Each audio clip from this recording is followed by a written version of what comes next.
Hello everyone, আসসালামু আলাইকুম। কী অবস্থা সবার? আশা করি সবাই ভালো আছেন। তো আজকে আরেকটি নতুন ভিডিও নিয়ে চলে এসেছি আপনাদের মাঝে। বিস্তারিত জানতে ভিডিওতে লাইক দিয়ে আমাদের চ্যানেলটি সাবস্ক্রাইব করুন। তো গাইস, আজকে আমরা একটি নতুন ব্লগ নিয়ে চলে এসেছি। This is my home blog and আমাদের ইউটিউব সেট আপ সব কিছু আপনাদেরকে দেখানোর চেষ্টা করব। তো ভিডিওটি না টেনে সম্পূর্ণ দেখেন। আর এটা আমাদের একটি নতুন ব্লগ ভিডিও, তো সবাই বেশি বেশি করে ভিডিও পেয়ে যাবেন কিন্তু খুবই শীঘ্রই।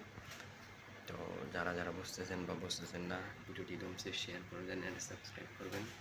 তো আমরা মূলত যে ধরনের কন্টেন্ট আপলোড করে থাকি বা যেগুলো করে থাকি সেগুলাই পেয়ে যাবেন। আর আমরা এটা যে ধরনের রিলেটেড হেল্পিং ভিডিও আপনাদের চ্যানেলে পেয়ে যাবেন। তো বেশি বেশি করে ভিডিওটা দেখেন। আর আমাদের হোম ব্লগ কিছু কথা বলবো আপনাদের মাঝে, ভিডিওটা স্কিপ না করে দেখুন। তো নেক্সট ভিডিও আসতেছে, সবাই বেশি বেশি করে সাবস্ক্রাইব, লাইক, শেয়ার বলবেন না। Thank you so much. দেখা হচ্ছে কোনো পরবর্তী নতুন কন্টেন্ট ভিডিওতে।